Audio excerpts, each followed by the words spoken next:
मैं आपका दोस्त पुनीत नंदा। आपको पिछली वीडियो में मैंने बताया कि कैसे आयुर्वेदा से आप अपने गुरु खुद बन सकते हैं। तो मैं आज से आपको डी कोड करने की वीडियोस बताऊंगा, जिसमें मैं बड़ी बड़ी वर्ल्ड की शख्सियतों को डी कोड करूंगा। आज मैं करूंगा डी कोड स्टीव जॉब्स को। आप सब जानते हैं कि एप्पल आईफोन, ऐप मैकिन्टॉश, इन सब का वैज्ञानिक जो था वो स्टीव जॉब था, जिसने इन सब प्रोडक्ट्स को डिज़ाइन किया, इन सब प्रोडक्ट्स को बनाया। तो आज हम स्टीव जॉब्स को डी कोड करेंगे। स्टीव जॉब्स बहुत ही हाई वाता पर्सनालिटी था, बहुत ही हाई वाता मीन्स उसकी क्रिएटिविटी का कोई जवाब ही नहीं था। वो जो भी सोचता था वो कर दिखाता था। उसने सोचा कि कैसे मैं एक आईफोन बनाता हूँ, एक पाम के अंदर एक चीज़ कंप्यूटर बनाऊंगा जिसके अंदर आप पाम से ही सब कार्यक्रम कर सके। तो आज जैसे मेरे पास ऑलमोस्ट कोई कंप्यूटर है ही नहीं। मेरे पास है एक मैकिन्टॉश, मगर मैं उसको यूज़ भी नहीं करता हूँ। एप्पल का जो मेरा कंप्यूटर है, मैं सब काम एप्पल के आईफोन पे करता हूँ। सभी काम, रिकॉर्डिंग से लेके जितने भी मेरे कार्यक्रम हैं, मैं सब आईफोन पे करता हूँ। तो उसने एक ऐसी चीज़ बना दी जिसको मैं सोचा था एक बार कि काश मैं ऐसा हो सकता कि मैं अपनी मॉम से इंडिया में बात कर सकता, और उसने वो बना दिया। मैं फ़ोन में लाता हूँ, अपनी मॉम से डेली बात कर सकता हूँ। तो इतनी क्रिएटिविटी बहुत ही दुनिया में कम लोगों में ये उसने कर दिखाई। जब लोग ब्लैकबेरी यूज़ करते थे, थंब दुख जाते थे, उसने कहा कि टच स्क्रीन आएगी। सब ने कहा इम्पॉसिबल है, और आज वही नोकिया, वही ब्लैकबेरी कहीं नहीं है। सब लोग आईफोन का इस्तेमाल कर रहे हैं। बाकी जितने थे सैमसंग वगैरह लोग, उन लोग ने सब ने उसकी कॉपी करी और अलग अलग तरीके की चीज़ें बनाई। अगर आप देखें, वो बड़ा ड्रिवन था। उसने सोच लिया तो करना ही है। उसने सोचा कि मैं फोकस होकर मैंने ये करना है, तो उसने करना है।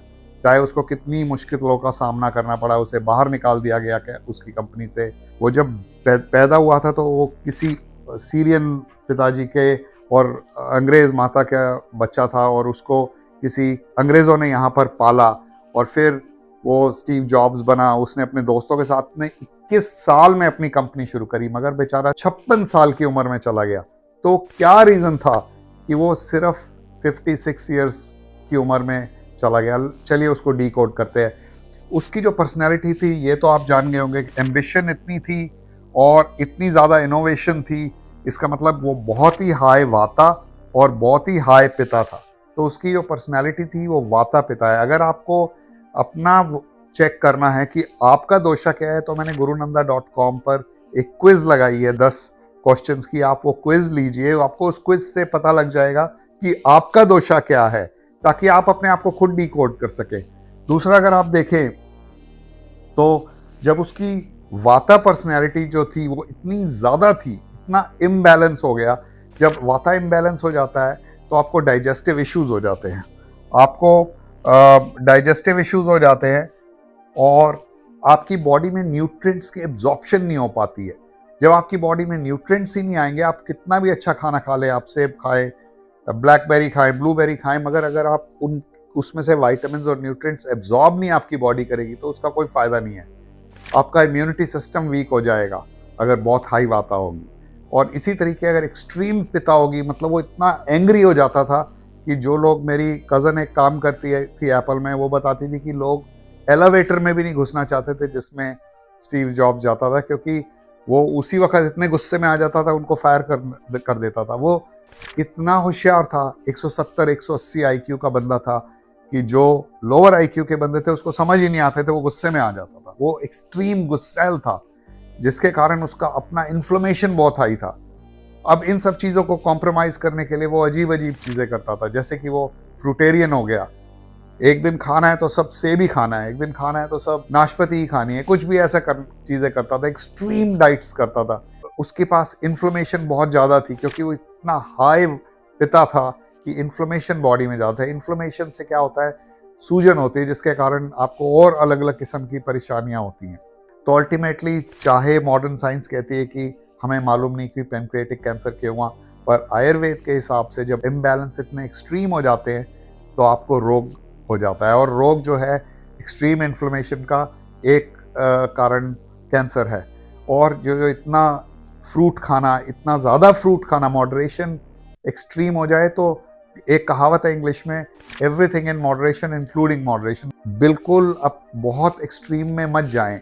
खुशी होए तो बहुत खुश ना होए, गम होए तो बहुत खुश गम ना होए। तो आप मीडियम अपने आप को प्रवृत्ति में रखें, बैलेंस को रखें। और उसने ये एक बहुत अच्छी बात मरने से पहले उसने जानी कि आपके जो 6 बेस्ट डॉक्टर हैं वो है सनलाइट, सूर्य, रेस्ट। बहुत लोग सोते नहीं हैं आज की डेट में। हिंदुस्तान में मैंने देखा है कि सब लोग काम करो, अमीर बनना है, काम करो, सोते नहीं हैं। एक्सरसाइज नहीं करते, सारा सारा दिन कंप्यूटर में बैठे रहते हैं, खाते हैं उल्टा सीधा, मैकडॉनल्ड इस टाइप की जो भी नए फास्ट फूड आ रहे हैं वही खाते हैं। सेल्फ कॉन्फिडेंस नहीं है, फ्रेंड्स नहीं है उनके, सब वर्चुअल फ्रेंड्स हैं, सब फेसबुक के दोस्त हैं। वो सब सही नहीं है। हमारा जो एक्चुअल हिंदुस्तान में था, अपनी कम्युनिटी, अपने घर पे जाना, भाई बहनों के साथ बैठना, खिलना, हंसना, वो बहुत ही अच्छी चीज़ है जिसके कारण ही दुनिया चलती है। तो उसने ये भी बोला कि जितना मर्जी पैसा आ जाए वो आपको सेहत नहीं दे सकता है। वो सारा का सारा पैसा लास्ट में 56 साल की उम्र में दुनिया के सबसे अमीर आदमी होते हुए भी वो अपनी सेहत नहीं खरीद पाया। अपने आप को बैलेंस करना बहुत ज़रूरी है। दूसरा, वो कफ़ा नहीं था बिल्कुल भी। कफ़ा होते हैं, कफ़ा लोग होते हैं जो काम होते हैं, जो बिल्कुल शांत प्रवृत्ति के होते हैं, जो सबको साथ लेके चलते हैं। तो उसने अपनी कफ़ा प्रवृत्ति को उजागर नहीं किया। काश उसने किसी आयुर्वेद वालों के साथ भी मुलाकात करके, हो सकता है किसी अच्छे बंदे के साथ मुलाकात करके उसकी शायद लाइफ में कुछ बैलेंस आ पाता। पर आप अपने आप को डीकोड कीजिए, भगवान उसकी आत्मा को शांति दे, मगर आप अपने आप को डीकोड कीजिए और जानिए कि आप क्या हैं, ताकि आपकी लाइफ बेटर हो सके, कल को आप अपनी सेहत के खुद गुरु बन सके। Thank you. गुरु नंदा के साथ हो जाओ शुरू, अपने स्वास्थ्य के बनो तुम गुरु।